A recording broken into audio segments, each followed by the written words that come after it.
Students, आज के first lecture में हमने डिस्कस कर लिया astronomical unit, light year and परसेक।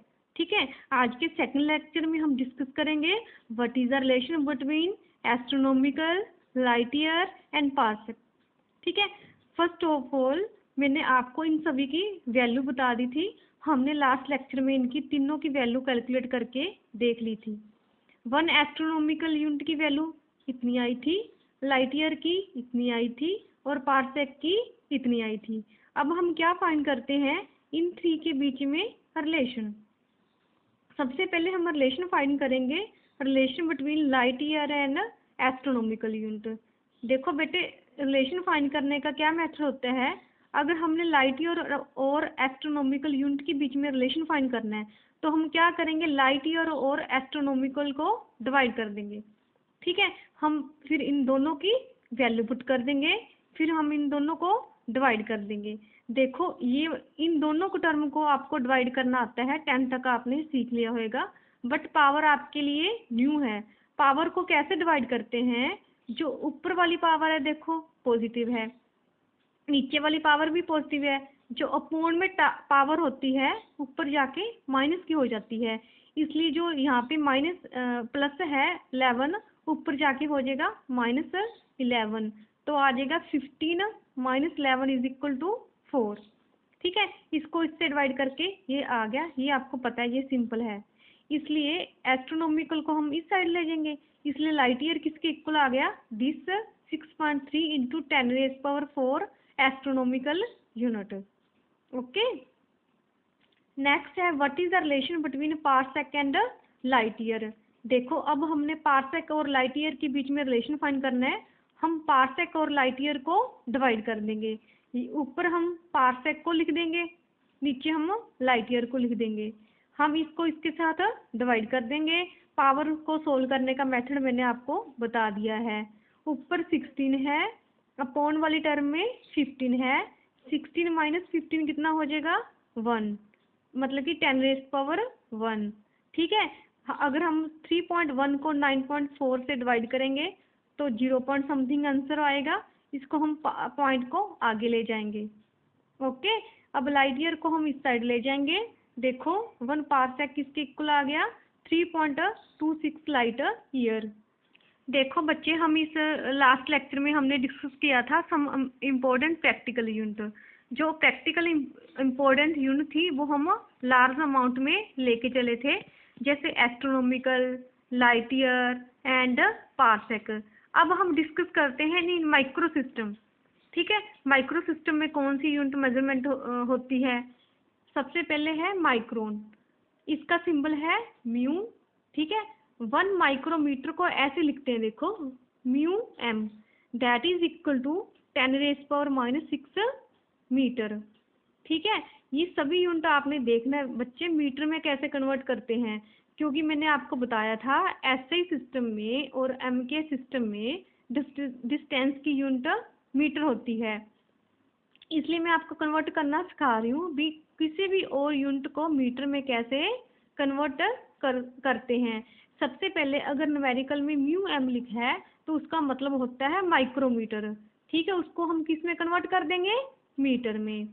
Next है नैनोमीटर। नैनोमीटर का सिंबल है स्मॉल nm। ध्यान रखना यहाँ पे स्मॉल है या कैपिटल है, उसका भी मैं आगे जाके आपको रीजन बताऊंगी। ओके, नैनोमीटर ये होता है 10⁻⁹ मीटर। आगे है एंगस्ट्रॉम। ठीक है, इसका सिंबल है कैपिटल ए के ऊपर थोड़ा सा नोट लगा दो, इसकी वैल्यू होती है एंगस्ट्रॉम की 10⁻10 मीटर। नेक्स्ट है फर्मी। ये सारे इंपॉर्टेंट यूनिट है भाई, इसको आप लर्न कर लेना, ये न्यूमेरिकल में आपके सारी टर्म यूज होंगी। फर्मी का सिंबल होता है स्मॉल fm, मतलब कि फर्मी का f होता है, फर्मी मीटर को fm लिखेंगे। जैसे माइक्रो का म्यू होता है, नैनो का n होता है, ठीक है, एंगस्ट्रॉम का a होता है, फर्मी मीटर का होएगा 1 fm। ठीक है, ये होता है 10⁻⁻15 मीटर। जैसे आपकी जूम क्लास हुई थी ना, मैंने आपसे पूछा था what is the size of the nucleus, मैंने क्या बताया था, 10⁻⁻15 मीटर। 10⁻⁻15 मीटर किसके इक्वल होता है, 1 फर्मी मीटर। इसलिए हम कह सकते हैं size of the nucleus 1 Fermi भी होता है। नेक्स्ट है for measurement of very small area. Very small area को हम कैसे मेजरमेंट करते हैं, उसकी यूनिट है वर्न। वन किसके इक्वल होता है, 10⁻⁻28 मीटर का स्क्वायर। अगर किसी भी न्यूमेरिकल में 1 लिखा है उसका मतलब ये होता है, ठीक है, क्योंकि जो मतलब कि जो अपना ऐसे सिस्टम है उसमें डिस्टेंस की यूनिट मीटर होती है ना, इसलिए वन किसके इक्वल होता है, 10⁻⁻ मीटर स्क्वायर। ये है एरिया की यूनिट। बच्चे देखो, नेक्स्ट हम हैवी मास को कैसे मेजर करते हैं। देखो हैवी मास को हम टन या मैट्रिक टन में मेजरमेंट करते हैं। 1 मैट्रिक टन का मतलब होता है 1000 kg, ठीक है। आगे है क्वांटल। 1 क्वांटल का मतलब होता है 100 kg। देखो बच्चे, जो हैवी मास है उसको कन्वर्ट कर मतलब कि मेजरमेंट करने के लिए हम क्वांटल यूनिट यूज़ करते हैं, टन यूज़ करते हैं। टन तो आप सभी ने सुना ही होएगा और क्वांटल भी सुना होएगा, ठीक है। इसको मैं किलोग्राम में क्यों कन्वर्ट कर रही हूँ, क्योंकि ऐसे सिस्टम में मास की यूनिट होती है किलोग्राम। जो भी हम सारे न्यूमेरिकल सोल्व करेंगे, हमारा पर्पस होएगा मास, लेंथ, टाइम को हम सबसे पहले किस में कन्वर्ट कर लें, मास को केजी में, डिस्टेंस को मीटर में और टाइम को सेकंड में। नेक्स्ट है for measurement of very small mass.